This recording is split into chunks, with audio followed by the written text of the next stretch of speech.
friends. I'm Dr. Molly Brinkman. I'm a veterinarian near Nashville, Tennessee. And this is the show for people who love their pets, like to laugh, and realize that life is hard, but dogs and cats help. I love veterinary medicine. I'm probably already obsessed with your pet, and I want you to understand more about both of those things. Welcome to the Dr. Molly Says podcast. Hello, people. If you follow me on Instagram, you know that this is the second time I'm recording this episode.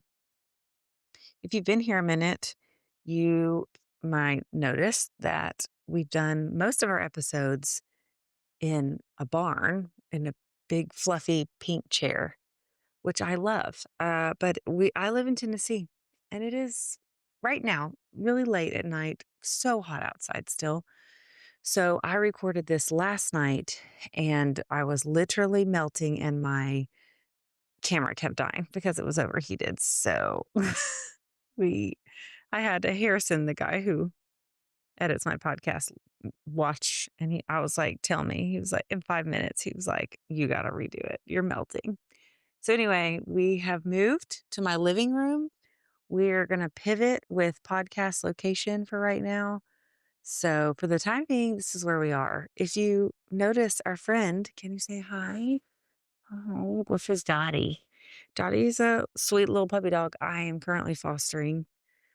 I'm trying to foster fail her, but I don't know how my husband feels about that. So we're probably going to not foster fail her, but she's going to hang out with us while we do this. So Dottie, say hi. I have been excited and nervous about this episode. I'm going to be perfectly honest with y'all. I'm going to try to pretend that you're just hanging out in my living room chatting about this because I feel pressure to deliver this message well. So here goes nothing. I don't have a hot take tonight because the whole episode is the hot take. And this is another breed specific episode. This is a one breed specific episode because we're going to talk about mixed breed dogs. Dogs you know as the doodles. All right.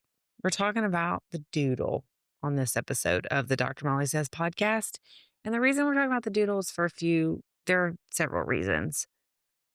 One reason is I do a lot of dog breed humor. Again, if you follow me on Instagram and TikTok, and I do make fun of some personality traits, medical issues in doodles, poodle mixes.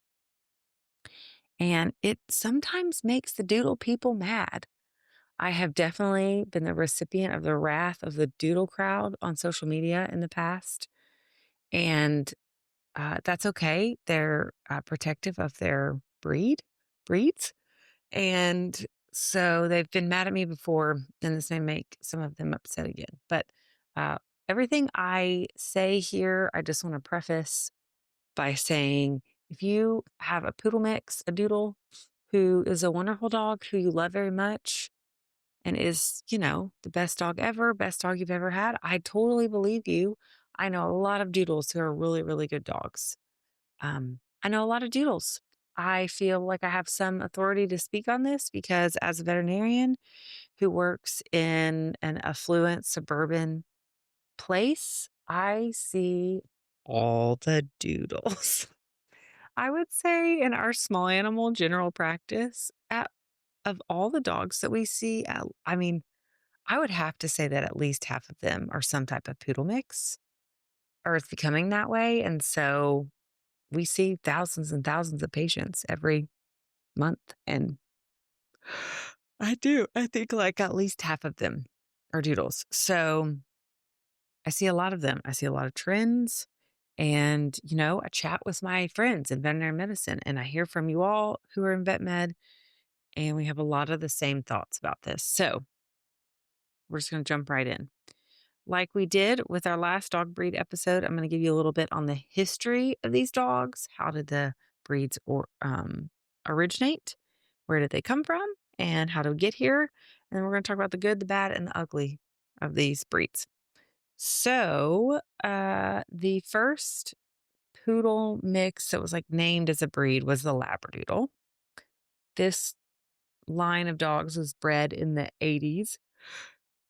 Sorry, in the 1980s in Australia by Wally Conran.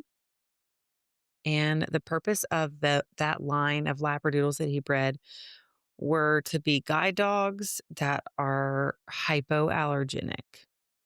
That was the initial intent of those dogs. I believe that Wally thought that because mixing labs with poodles could give them a less shedding coat quality, that they would be less allergenic because there would be less of their hair in the environment. These dogs became popular in Australia. This led to this led to the development of a lot of other poodle crosses. So we all know there are Goldendoodles, Bernedoodles, Aussie Doodles, Sheepadoodles. Today I got a message from somebody who said they had a Saint Bernard poodle, a Saint Berner, Bernoodle. I don't know what you would call that. Oodles of oodles. This is what we have now. They have become extremely popular in the United States of America and other countries. There are backyard breeders, puppy mills with poodle mixes popping up all over. This has led to an increased prevalence of these dogs in rescue and shelter situations.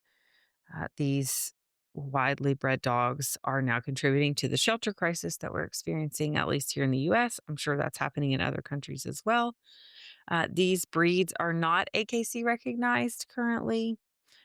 There are no kennel clubs that I know of that are established kennel clubs that recognize any of these breeds as an official breed, but they are so very popular. I did see that Rover has golden doodles ranked in the top 5 of their most popular breeds. And it's estimated that in some US areas, at least 20% of puppies sold are doodles. I would argue that it's probably higher than that in some areas, like right here where I live.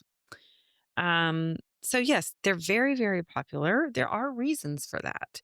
So there are a lot of doodles out there who are quite funny dogs. They can have a ton of personality. There are some funny jokes on social media online about how um, they're toddlers or small humans in dog suits because they just have a lot of human like personality traits. And I definitely see that in a lot of my patients. A lot of them are super cuddly, affectionate dogs with their owners, love to be with their families. They can make good family dogs. That definitely is a possibility with these dogs. I think that the big draw for these dogs, a lot of people think, is that supposed to be low or no, they're supposed to be low or no shedding. And a lot of breeders and people who are in the doodle world say that they're hypoallergenic dogs, which we're gonna get into in just a minute because I'm gonna just like spoiler alert, there's no such thing as a completely hypoallergenic dog. It does not exist. If you try to tell me that your dog is completely hypoallergenic, I will tell you no, they are not. Because, well, we'll get into that in a second. So, that is one selling point for these dogs that they're hypoallergenic. I would tell you there's no such thing as a hypoallergenic dog. And this herein lies a big problem with these mixed breeds is that's a huge selling point for them and it's just simply not true. Because they are mixed breed dogs, they're two different, completely different sets of genetics that are being mixed. You can have some unpredictability. You can have, there's a huge variety in their hair coat, what their hair is like, what type of hair they have, their color patterns, as well as their temperaments, their sizes.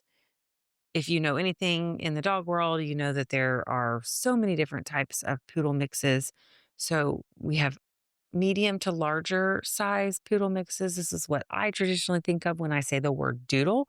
So your Labradoodles, your Goldendoodles, your Bernedoodles, your Aussie Doodles, Sheepadoodles. Those are the 5 like doodles I automatically think of when we say doodle. But then you can get into a whole other vein of poodle mixes, which are smaller breed mixes that are mixed with miniature poodles. So the bigger ones are usually mixed with standard poodles, big poodles, The smaller ones are often mixed with miniature poodles. If you've ever known a standard poodle and a miniature poodle, they are very different dogs. Very different dogs. They have some similar traits. They have, the same doodle hair coat or poodle hair coat. Sorry. Oh my gosh, so many oodles. But they can have very different personalities. And so I think that that leads to very different types of dogs. So the smaller mixes, I see less problems with, I would say, overall, from like a veterinarian's perspective, but they are not devoid of issues. I think a lot of it does have to do with the breeds that they're mixed with as well. Cockapoos tend to have a lot of the medical issues, I think, because they are mixed with Cocker Spaniels. So we'll dive into that as well. So, yeah, I'm going to mostly focus on the medium to larger size doodles for this episode. So, poodle mixes that are mixed with standard poodles. Oh my gosh, I am so sorry. I keep yawning. I bet that's so annoying to listen to. Okay, let's get into the hypoallergenic myth, is what we're going to call this section. So, I kind of told you the good about these dogs, what a lot of people look for. So, now we're going to sort of dive into, are these things true of these dogs? So, when someone claims that a breed of dog is hypoallergenic, like I said, it ain't true, but when we think about dog allergies, the can F1 is a protein, I believe, that is like the main allergen that's found in dander, saliva, and skin, not just dog hair. So, also in dander, saliva, and skin. And this is usually what people react to if they have a dog allergy. So, there is some thought that if a dog sheds less, then there's less of this can F1 allergen in your home environment because their hair isn't everywhere. But again, this is found in their skin cells, in their saliva, it's in their dander. So we know that that is all over your house, right? And so there's still a presence of that allergen on the dog, in the dog, and in your environment, whether they shed very much or not. There actually have been some studies done to prove this. A couple studies that were done in the like 2012 kind of time frame, different institutions. One looked at homes. They were actually looking at homes that had brought human babies home recently, but they looked at homes with hypoallergenic dogs, named hypoallergenic versus non-hypoallergenic dogs, and actually measured that can F1 in the environment. So this one study measured that in the home, and then the other study measured it both in the home, in the environment, and on the dog, like on the person of the dog. And in both studies, there was not any significant difference between the levels of CANF1 on the dogs and in the environment between the hypoallergenic named dogs and regular dogs. Now, there was higher levels of CANF1 on the hypoallergenic dogs in the study that actually looked at the dogs. And I think that is because they don't shed as much. And so there's more concentration of it on the dog because their hair is all there. I think the Labradoodle was one breed or mixed breed that was reported in one of these studies as having maybe lower levels of CANF1 in the environment. But the point is, they may have had lower levels of CANF1, but there was CANF1. And so this completely busts the myth that you can buy or find a hypoallergenic dog. You cannot. So, my takeaway for you from this part of this episode is that if you are only looking at buying a doodle because someone has told you their doodles are hypoallergenic, completely non-allergenic dogs, that is not true. And if you have a severe allergy or if you have a child who has a severe allergy to a dog, they could absolutely still have reactions to that. And then the other myth that you can be told by these breeders of poodle mixes is that they don't shed. But again, in certain situations, their coat can be very unpredictable. And so they can still shed. I see a lot of doodles whose owners say, we thought they weren't going to shed, and they shed all over my house because they can have that trait from one side of their breeding.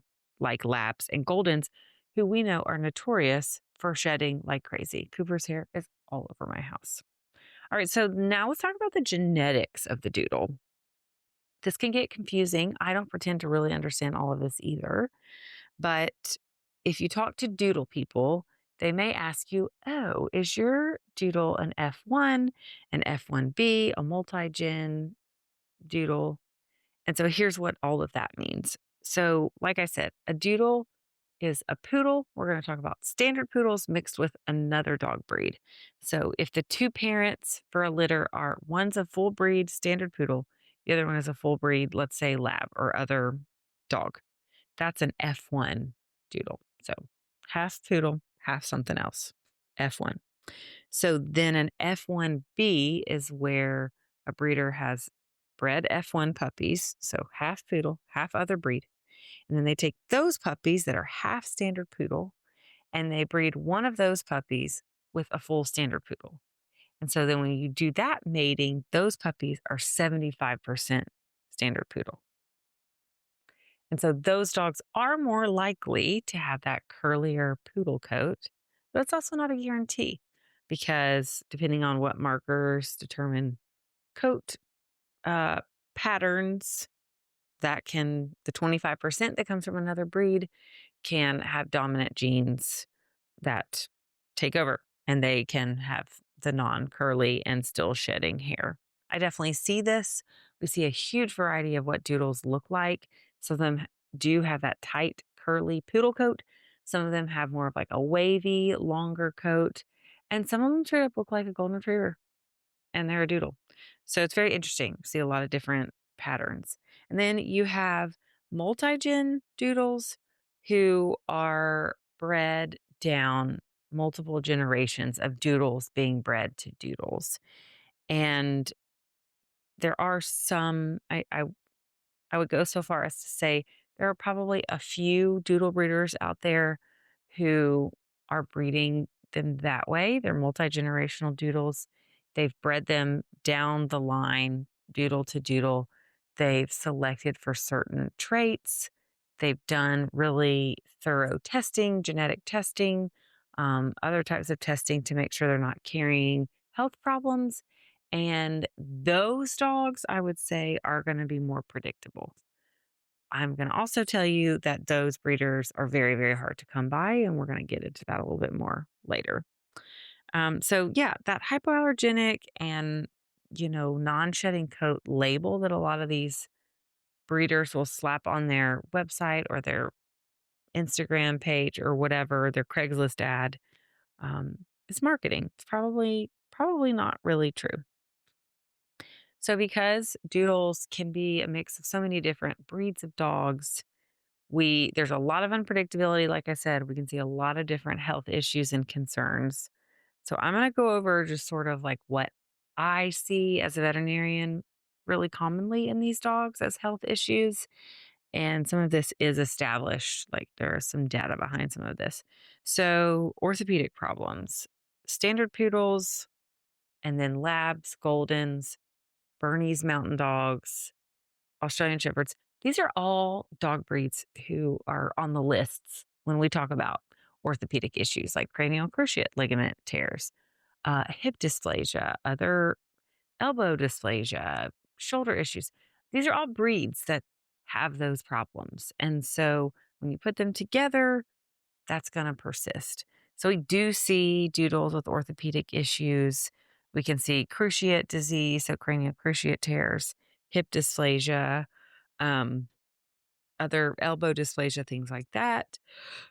I would say of I would say of all the kind of health concerns that I'm going to list, I would say that's probably lowest on the list, that it definitely happens. We definitely see plenty of doodles that tear their cruciate ligaments. Just the other day, I diagnosed a doodle with a cruciate tear who is not overweight, is a very in-shape doodle. And so I think it's just because of their genetic makeup, because of their anatomy, the way they're put together, their cruciate ligament is under extra stress and it popped. Okay, let's talk about the skin and the allergies. The irony is not lost on me that doodles are notorious for having horrendous allergies. Environmental allergies, food allergies. Like if you have a doodle that doesn't have either environmental allergy or food sensitivity, food allergy, GI sensitivity, you have hit the doodle lottery because it is so very common for that to be the case. They commonly get ear infections. I think because of their genetic makeup, so many of these dogs produce so much hair in their ear canals. Like they will have like tufts of hair growing from the inside of their ear canals. That is not normal. Um, I have seen some crazy ear hair matting in some of these dogs. Will pull like full on dreadlocks out of their ear canals. This can lead to wax, debris, moisture buildup, and bacteria, yeast overgrowth infections. Ear infections, super common in doodles. Sometimes that's also secondary to environmental allergies. We see a lot of these dogs with atopic dermatitis. So they have skin issues because of that. I see lots of doodles with hot spots, itchy doodles, needing Cytopoint, Apoquel, immunotherapy, other ways to manage these allergies. Their guts are very sensitive. They will get gastroenteritis at the drop of a hat, many of them, if they eat something they're not used to, new food, whatever. They can be very sensitive. Diarrhea, lots of diarrhea, all the diarrhea, doodle diarrhea is a thing. Um, I do see a lot of doodles with chronically soft stools. I don't know if this is anecdotal, but I feel like I see a ton of doodles with giardia, which is a parasite, an intestinal parasite. I don't know if there's some type of genetic predilection for developing or being susceptible to giardia infections. I see all the giardia in doodles. I guess that could be a regional thing where I practice, but like I said, all the diarrhea. We also see reflux, so GERD. I definitely see a lot of doodles with reflux. I have a lot of doodle owners call me and tell me that their doodle is puking in the morning before they eat. Um, and I think a lot of that is a reflux issue. And then as far as genetic health risks, because of the breeds that they're mixed with, these are obviously a problem, just like with any dog breed, any purebred dog. Standard poodles, if you didn't know, are kind of the poster children for Addison's, which is a very severe and serious, can be fatal adrenal gland disorder. These dogs don't produce enough stress hormone. If you've never heard of Addison's or want to learn more, there's a podcast episode for that already created. But standard poodles are known for having or being overrepresented with cases of Addison's. So that is passed on to these doodles, poodle mixes. So I do see Addison's in these dogs sometimes. Then they can also have diseases that the breeds they're mixed with have. So golden retrievers, Labrador retrievers, Aussies, Bernese mountain dogs, any kind of issues that those dogs have, we'll see in the doodles as well. And then behavioral concerns are a big thing here. Behavioral anxiety, clinical anxiety is something we see in so many doodles. Um, I see that's probably what I talk to doodle owners about the most. It's what they're very frustrated about. So, separation anxiety, they can have fear that becomes aggression. They have a lot of resource guarding and just like trouble with being confident in this world, is what I think a lot of doodles' issue is. And that can translate into a lot of behavioral concerns. But I do sadly see a good bit of aggression issues in these dogs. And I think that stems from this fear and anxiety that a lot of them have just about like I said, living life in the world. Okay, I'm going to take this opportunity while we talk about skin and hair to talk a little bit about grooming and what's required for upkeep of doodles in their coat. This is something I think a lot of people don't realize when they buy a doodle, that they are have very high maintenance coats most of the time, and they require a lot of maintenance. So there's a variety of coat types that they can have. So they can have really curly coats that are low shedding, like I said, they can be wavy or more straight. Especially the more wavy, straight haired ones that have longer hair require a lot of brushing. So, like if you get a doodle, you should anticipate having to do at least 4 days a week some type of hair maintenance, like brushing them out, making sure we're not developing mats. We see tons of doodles that develop horrible matting. They end up having to go to the groomer and get shaved down to the skin. You should also plan on having your dog groomed, whether a large or small doodle, every 6 to 8 weeks. That's pretty much a non negotiable. That's going to need to happen. They're going to need to be clipped and maintained. I should have had a groomer on. We'll probably do more episodes about this, but I hear from my groomer friends that, they're grooming lots of doodles also.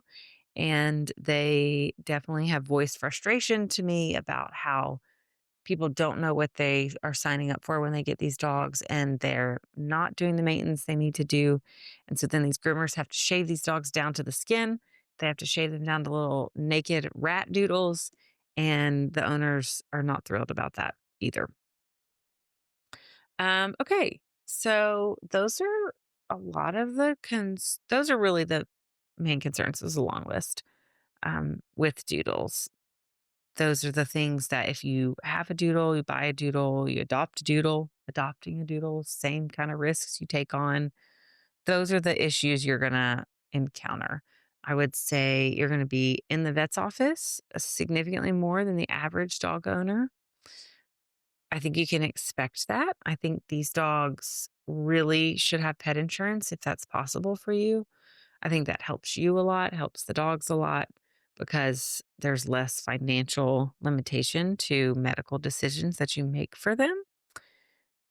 Doodles are not necessarily inherently bad. And this is something I said on my story a couple of days ago. People accuse me of being like a doodle hater, and I don't hate any dog. Uh, any dogs that have behavioral issues, that's a result of their environment or their genetics. So, I don't hate these dogs. I don't have anything against these dogs. There are so many doodles that I know and see as patients who I love very dearly. I have a ton of doodle clients who take immaculate care of their dogs. They put a lot of care and effort into picking where they get their dogs, who they buy their dogs from. They take care of their dogs and they have very well behaved, very healthy doodles. So I just want to say that is possible. I see that. I think why the veterinary community expresses frustration with these groups of mixed breed dogs is because what we're seeing, I think, in real time is this trend where they're a popular dog. There's a lot of demand for them. There's a lot of people who think they want a doodle. And therefore, there are a lot of people who are, in turn, I think, breeding doodles.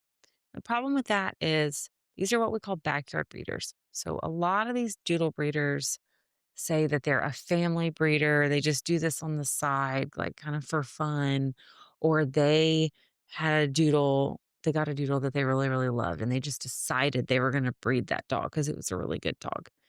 And when we get into the situation where there's demand for a dog, it's not that hard to breed these dogs.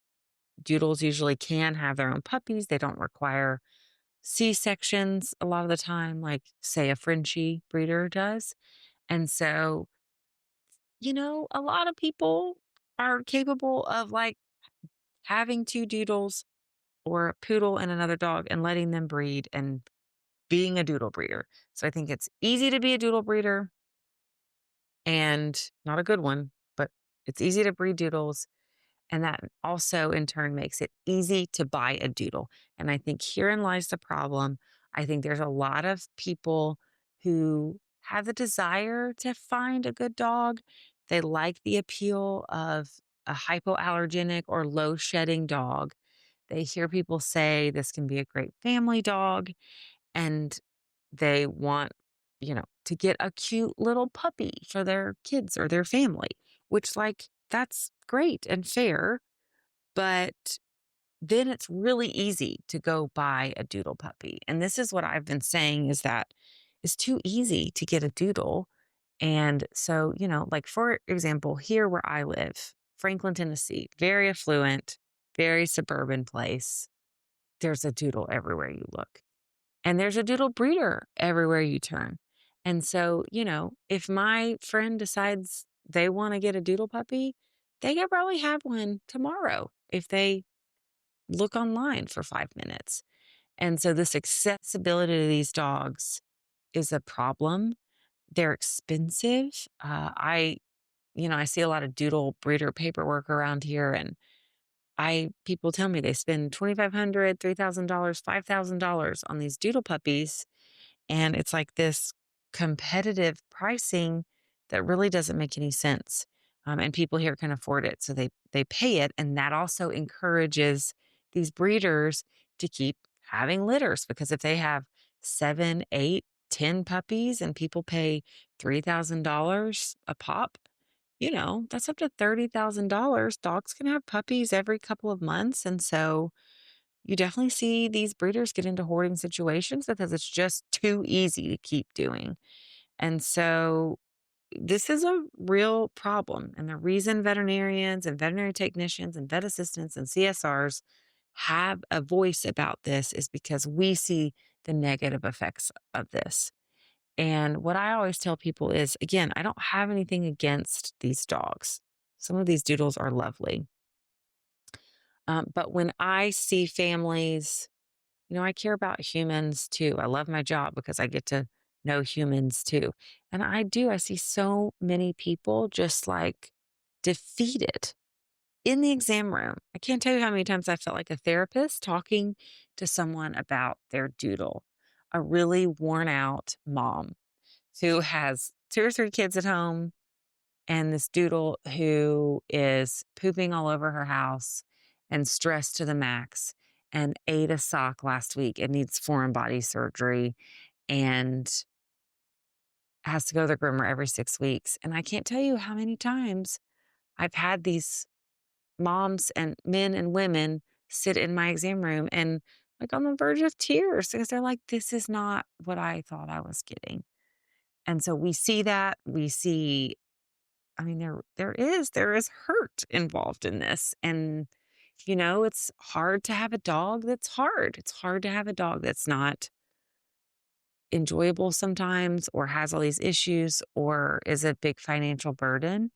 And so I think it is important that we talk about this in a constructive way because I'm the first person to say that I don't think a doodle is the right dog for a lot of people. They're not overall these like chill couch potato dogs that are just any family friendly. Um, they do have a lot of medical issues. I didn't even mention the foreign body thing. I see so many doodles that have eaten a foreign body and need surgery. And the breeds that these breeders are mixing poodles with, they have a lot of really unique personalities that are not suburban family friendly. You talk about an Australian Shepherd, Aussie Doodles are really popular. Australian Shepherds have such high prey drive. Like they are herding dogs. And by the way, if you don't know standard poodles are not just like super couch potato dogs either. Standard poodles were bred to be hunting dogs. They're extremely intelligent. They can be kind of neurotic. They can be sort of quirky. They're not always just like the most like friendly, cuddly dogs. I love standard poodles. We're going to get to this, but I'm like, if you want a doodle, I methinks maybe you should just get a standard poodle. But so those are very different traits in these two breeds, like Aussie Doodle, standard poodle, kind of like quirky, super intelligent hunting dog. And then you mix them with these herding dogs, Australian Shepherds, who are super high energy, super high prey drive, like spazzy dogs. And that is an interesting mix. And if you really think about that, that does not equal like a chill, easy, family friendly dog. So, same goes for Bernese Mountain Dog mixed with poodles, Bernedoodles. Those are very popular dogs. I would say I probably see the most behavioral issues in Bernedoodles. And I think a lot of that is because I see a lot of behavioral issues in Bernese Mountain Dogs. Bernese Mountain Dogs Again, very unique type of traits in this dog breed. Them being plopped in a suburban area also doesn't necessarily fit their breed very well. They can make great dogs, but very different personalities from a poodle. You put those things together, lots of different needs, you get an interesting mix. Um, so, yeah, this is why the vet community feels frustrated. I know that my friends in shelter and rescue medicine are frustrated about the doodle mixes, not because they have anything against the dogs, not because they're mad necessarily at, anybody who has a doodle, but because they're seeing more and more puppy mills get raided. They're full of these poodle mixes, hoarder situations where dogs are literally being abused and they die and they starve to death and they're riddled with disease because people just get out of control because, again, it's easy to breed a doodle. And so my friends in shelter med, they're seeing this. They're seeing this contribute to the shelter crisis we have and overpopulation. And so they're frustrated, rightfully so. And so I do think that there are very valid reasons for the vet community to have these feelings. And, it's okay for us to all acknowledge what is reality and what is fact. I do get people upset with me for pointing out traits in different dogs sometimes. And I feel the need to remind them that, facts and reality are not necessarily like a mean opinion, just is what it is. And that can be uncomfortable, but it is reality. And my hope is that talking about this can help some people who maybe are thinking about getting a doodle realize maybe that isn't the dog for me. And I'm going to give you some other breed recommendations or ideas of what you could do if you want a dog that has the qualities that a doodle breeder might tell you their dogs have that maybe they really don't. Um, I think that's like most of the big things about the doodles I wanted to say. Uh, I did have sort of what inspired me to go ahead and do this episode is the other night we were having a birthday party for my human son in the backyard, and there was a man walking a dog in our neighborhood, and the dog got off the leash out of his collar and came running into our yard. And he looked like a little Aussie doodle, I think is what he was. And my chickens were out in the yard, in our backyard, and he saw my chickens and he took off. And I mean, that dog's entire existence was to eat my chicken, Stella. Stella, my little Samani chicken, thank goodness she's fast. She took off. So, like, here's the scene. This Aussie Doodle is chasing my chicken. I am now chasing the Aussie Doodle, yelling at him to try to distract him, make him stop trying to eat the chicken. And then the owner, well, he told me he was the boyfriend of the owner. He's chasing all of us. So we're all running through my yard. Finally, Stella, the chicken, gets away. And then this man could literally not catch his own dog. That dog, for like 30 minutes, was like playing keep away with this man in my yard. And I felt bad for the man. I think he was embarrassed. I tried to help. I got treats.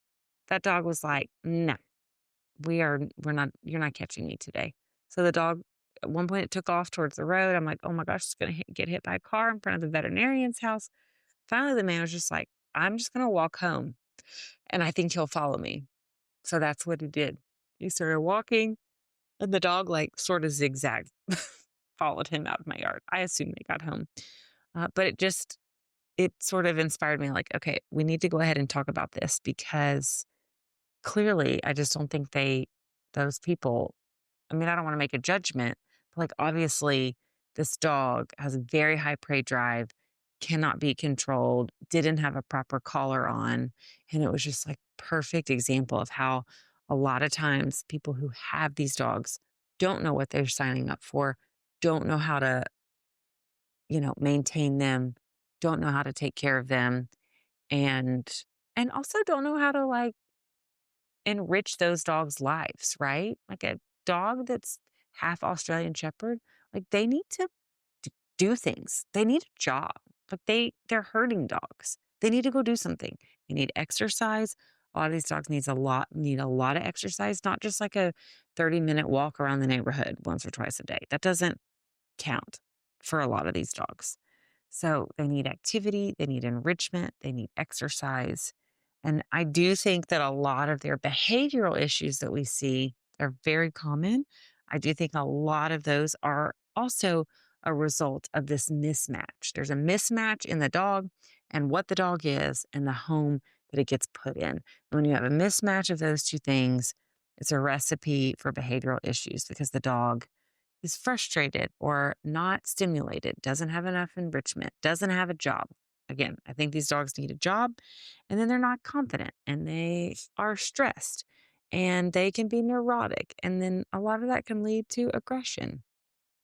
And then we have bites. And then we really are doing the opposite of what we thought we were doing when we bought a doodle. So again, it's not all of them. These are trends that I see.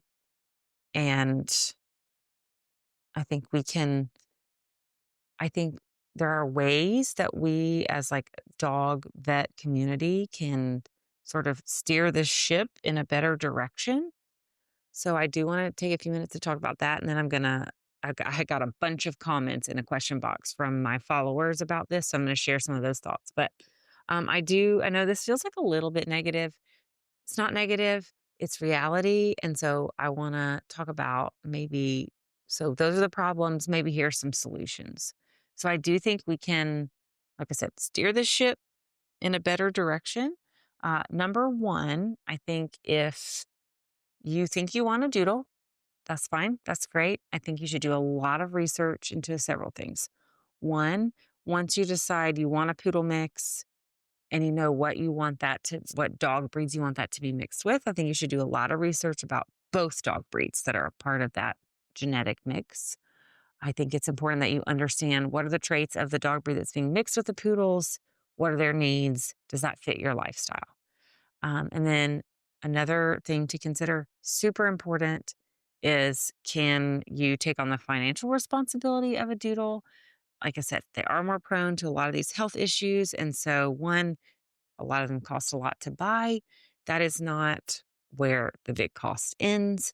Uh, Pet insurance is really helpful, but you're going to spend a lot of money on vet care. And then you're also going to spend a lot of money on grooming because if you get a dog groomed every 6 weeks, that's here, I think like $150 every 6 weeks. That's a lot. So those are just things to take into account. If you're budgeting, can I afford this dog? And then another really important thing to consider when you're looking into buying or having a doodle is where do you get the dog? So again, there are a lot of rescues and shelters who have lots of poodle mixes available for adoption. That's a place to look. And then if you're going to buy a doodle from a breeder, this should require tons of research. It should not be easy to acquire a high quality doodle puppy. Some people will say there's no such thing, but I will say if you're going to buy a doodle puppy, you should not be able to decide that on a Monday and be home with the dog on Friday. That should not happen. You should have to find a breeder. They may happen to be close to you, but like you should drive past 5 different doodle breeders to get to the breeder that you have picked because you've done research and looked into what are their practices. We're going to talk about this more in another podcast episode, but there are ethical ways of breeding. There are things that some breeders do that set them apart from others. If you can find a veterinarian that's breeding doodles, that's probably really hard to find. But if you can, a lot of times that is a good way to go.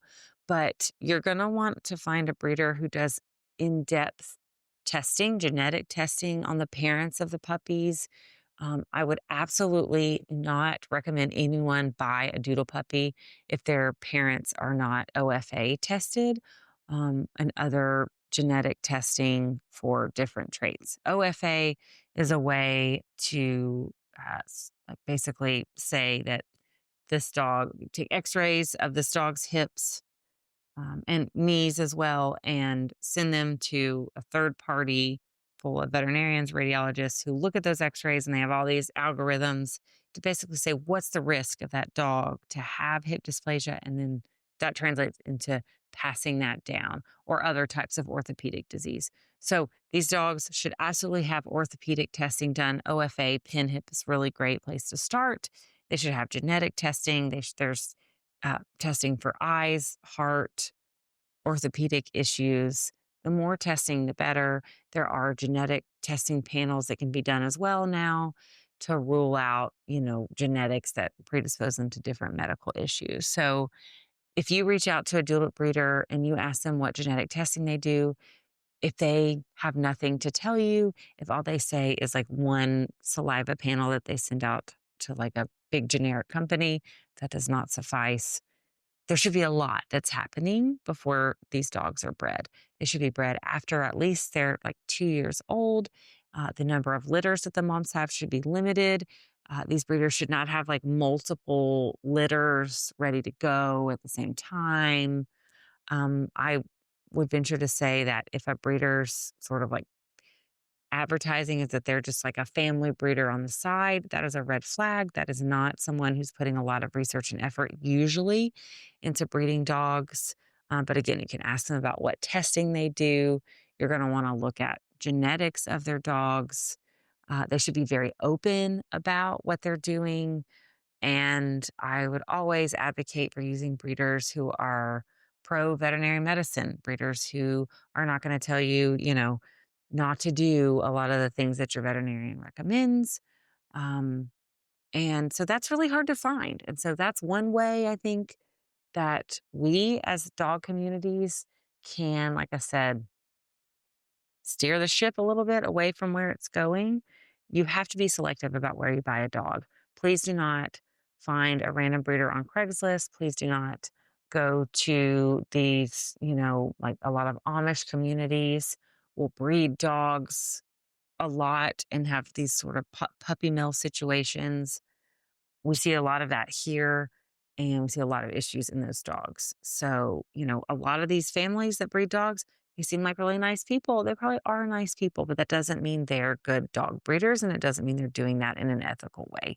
And so I think if you all as potential pet or dog buyers of these doodles can be a lot more selective, stop buying a doodle puppy from, the breeder down the street that you heard about from a friend just because they have one available and they look cute. They all look cute, especially when they're puppies. One of my favorite, cutest things is like a big pile of doodle puppies. They look like Kentucky Fried Chicken, the little like dark red apricot ones. They're so stinking cute when they're little puppies. They're all cute when they're puppies. It's not cute when they, eat a sock and have to have emergency surgery to have it removed and have chronic diarrhea and fear based aggression. So they're all cute as puppies. Um, so that is one way you can help with this situation that's happening. Super selective with breeders and take your time finding them before you get those dogs. Okay. And then we as veterinarians have to do a better job of educating people, being proactive with when we start to see these dogs and see these issues. Um, it's easy to get frustrated about it. But really, I think most of these issues are just a lack of education. So that is why I'm here. I'm going to go over some of these comments that people submitted, and I'm sure we'll add some thoughts here and there, but I did want to kind of offer another solution. So if you see some appeal in some of the traits that we talked about with these doodles, so maybe less shedding, perhaps less allergen in the environment, which again, maybe less, but not none.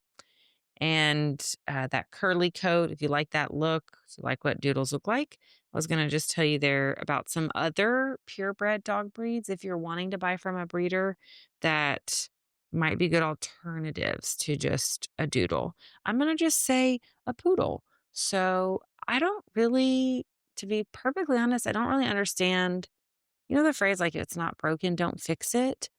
I don't really understand why we fixed the poodle. We love a poodle. I love a poodle. I love a standard poodle. You can do all kinds of things with their coat. You can keep them short. You can keep them long. You can give them like French floofy cut if you want. Standard poodles are they can do a lot of different things. I know people who are duck hunters and have standard poodles and hunt with them. So they can be hunting, sporting dogs.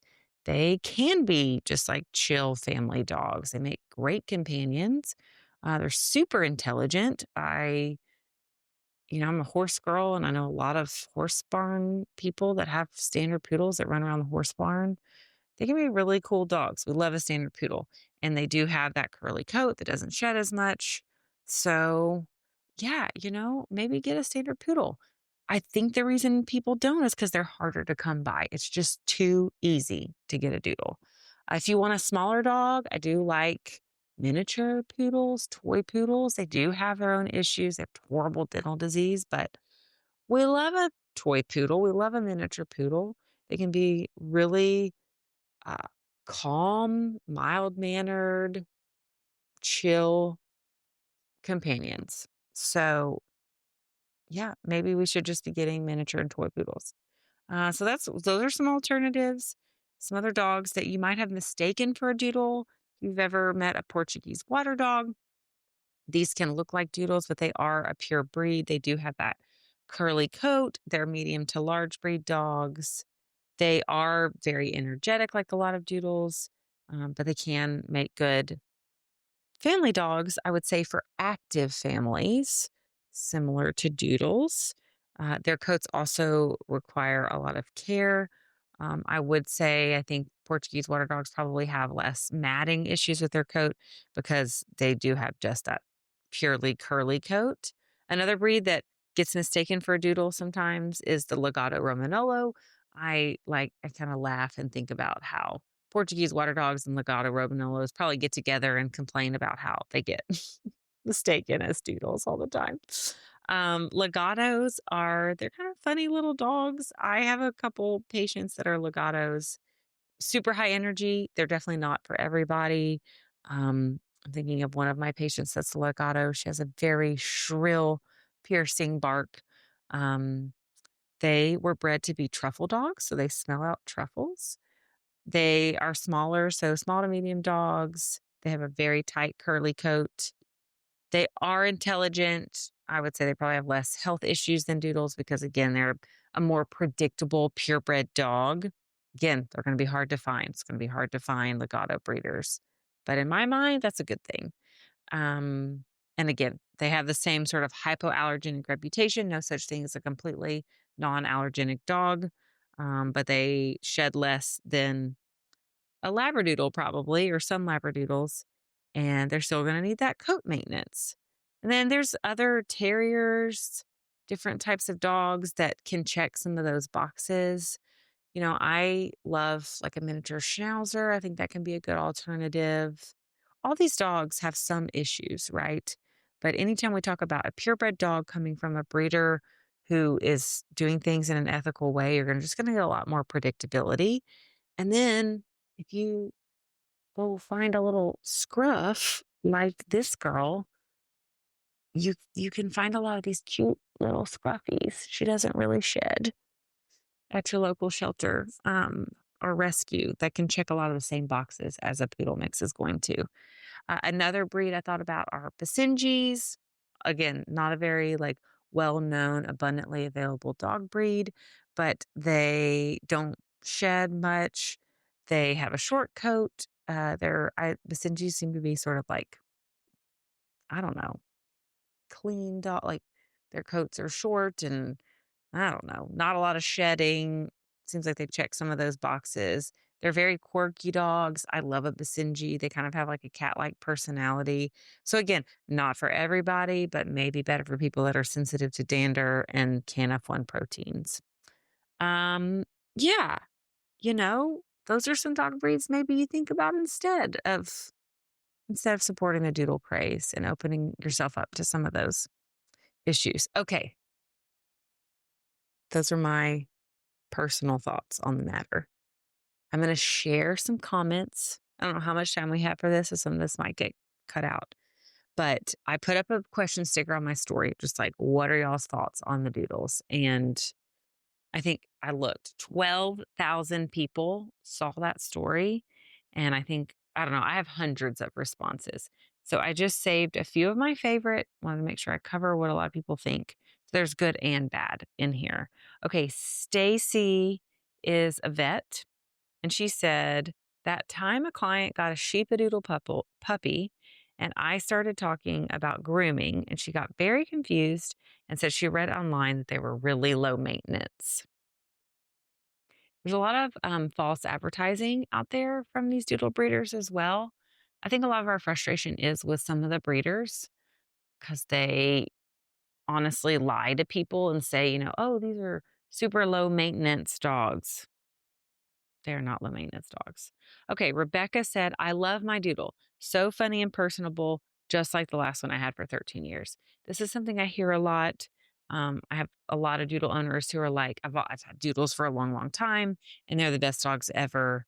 And I think that is some people's experience. And I think a lot of that, again, has to do with where their doodles came from and what kind of doodles they are.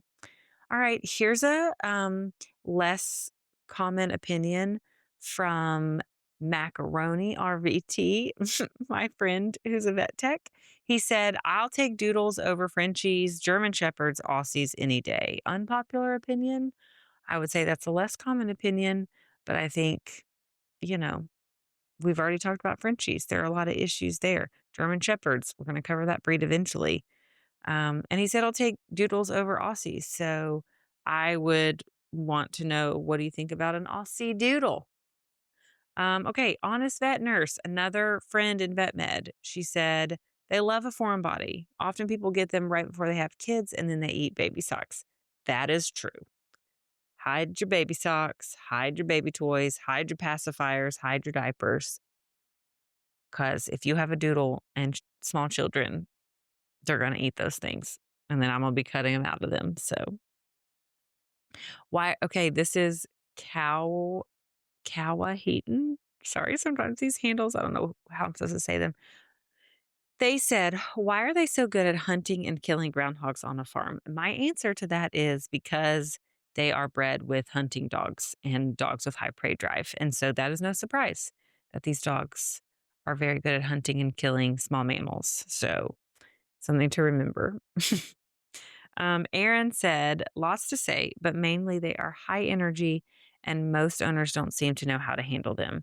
Again, something I see all the time, people who just don't know what they're signing up for when they get them. Some of the bigger doodles, like Labradoodles and Goldendoodles, can get really, really big. Bernedoodles can be huge. And so, they'll be jumping around and pulling on a leash and they weigh 90 pounds. Um, they need training. That's something else I was going to say. Um, a lot of doodles are going to require some intensive training. You should just get a trainer the same time you look for a doodle breeder. All right, Charity A. Simpson said, 20 years as a dog trainer, and I have no beef with doodles, but some breeders are awful. And I agree with Charity. My beef is not with the dogs themselves. I would say my beef is definitely with some of the breeders, a lot of the breeders, and then with people who, you know, don't know what they're signing up for. Charity also said, I love my doodle, but what I loved were the poodle parts. And so I've had standard poodles ever since. This is what I'm saying, people. Just like get a standard poodle. It's not broken. Don't fix it. Um, Siobhan said, there are no ethical doodle breeders. And this is something I see repeatedly in comments about doodles to me. And I think a lot of people in the vet and dog, and especially shelter and rescue world, feel this way. That an ethical doodle breeder is an oxymoron. And, I don't really know if I agree with that or not right now, but I think it's very, very, very hard to find ethical doodle breeders. Abby said, too many underestimate how hard it is to take care of their coats. So much grooming time. We've talked about this at length, but yes. Fleece on Earth said, my doodle is a rescue, the itchiest dog I've ever seen. All of her food has to be frozen.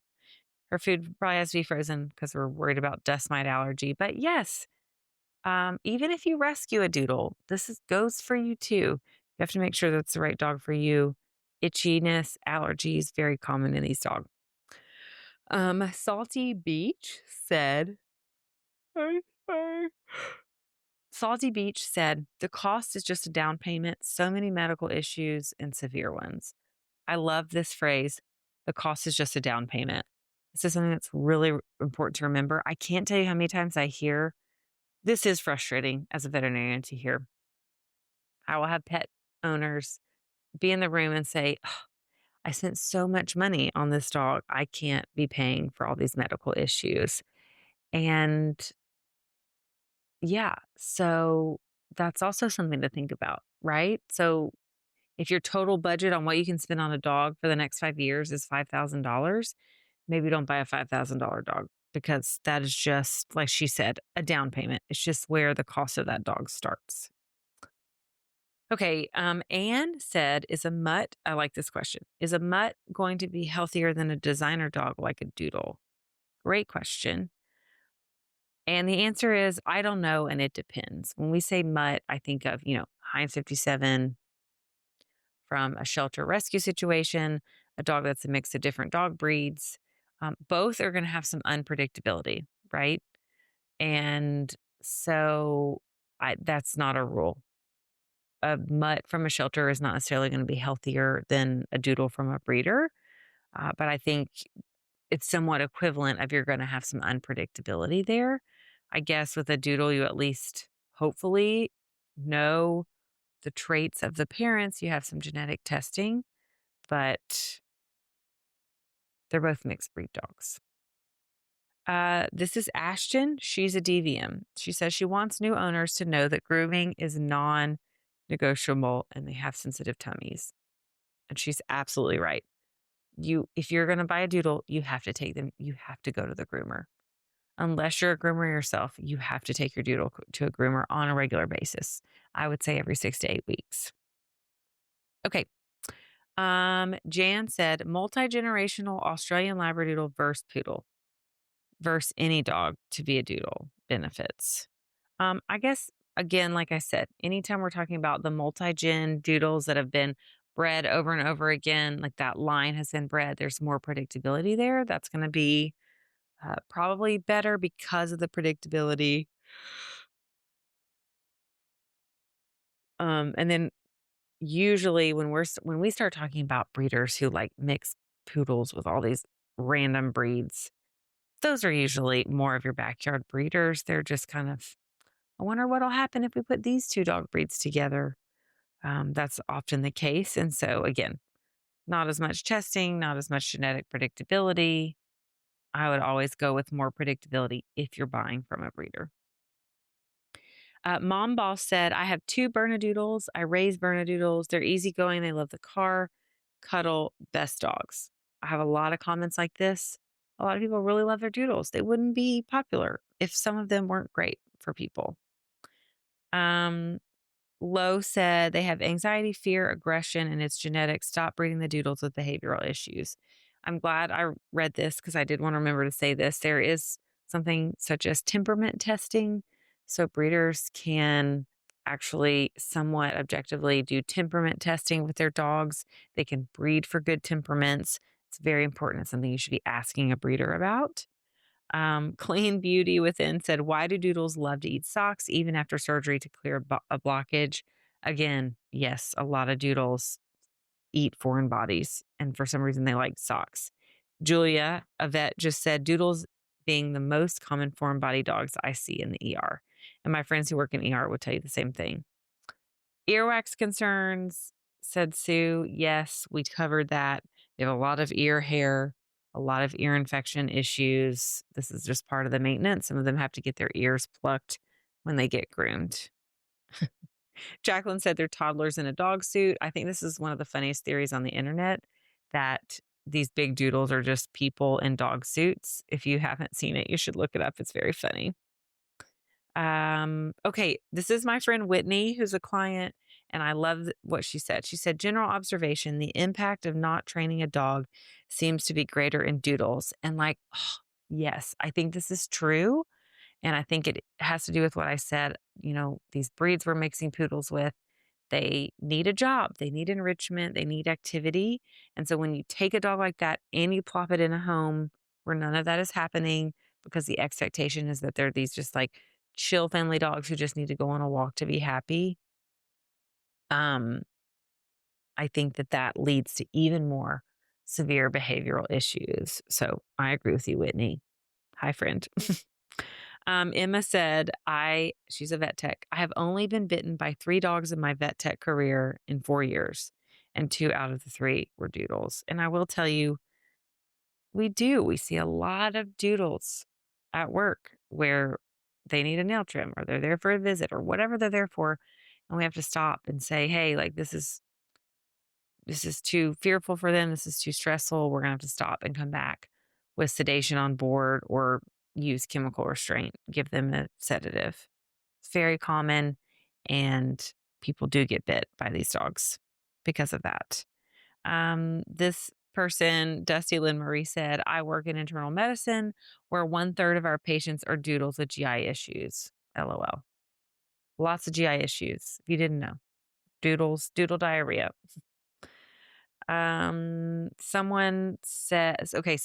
Alicia said, no dog is allergy free. Please make sure you get that addressed on your podcast. So I think I was very clear about that, but let me just say once and for all, there is no such thing as a non-allergenic dog. Are there hypoallergenic dogs? No. Um, Amy Gray said, why get a doodle when you can just get a poodle? I agree, Amy. Why? It's not broken. Don't fix it. Someone else said, German vet here, doodles are a worldwide problem. This is good to know. I was not aware that this transcends just America. Someone said, I love my doodles, and all the doodle hate out there is the saddest thing. And I understand the sentiment. Again, I get fussed at on social media for making fun of the doodles, and I try not to be hateful about it because I don't feel that way. And I would never want to make anyone feel bad just for having a doodle. So I don't think there's no hate from me, at least, just concern. Someone said, sincere but naive family who keep falling for puppy mill advertising and ignoring the red flags. We talked about this. Breeders, please don't ignore the red flags. Please do not go with the easy breeder that has a dog ready tomorrow. Okay. This one said, Denise said, they need really active owners, consistent leadership, training, and a harness with a gentle muzzle lead. Couldn't agree more. I don't know about them all needing a harness with a gentle muzzle lead, but they do need active owners. Active owners are really important for these dogs. They do need consistent leadership and they need training. This person said, are there doodle mixes that you think are superior? Which is a good question. I don't know about superior.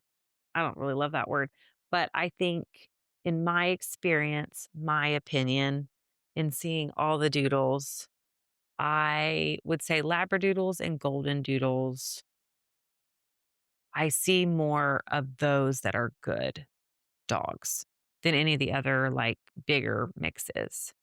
I do like some of the smaller breed poodle mixes. So like Cavapoos, Cavalier poodle mixes can be really cute, sweet dogs. Again, Cavaliers, great dog. You do have to take into account some of their medical issues like heart disease and things like that. But yeah, I think of the bigger doodles, I see more good Labradoodle and Goldendoodles than the others. And I think that that is a product of those dogs being around the longest. Labradoodles are the OG, Goldendoodles were soon to follow. And so again, I think that has to do with genetic predictability. And I think there's more established and more ethical breeders of those dogs. All right. Those are just a few of the comments. I got so many comments. I hope this is helpful. I hope that if you are thinking about getting a doodle, are wondering what it looks like to have a doodle, that this is helpful. A doodle is probably the right dog for some of you, but I would say not most of you if you don't have one and you're thinking about one. And so careful consideration is really important. I think we as a community can help fix some of the problems that have been created by the overbreeding of these dogs.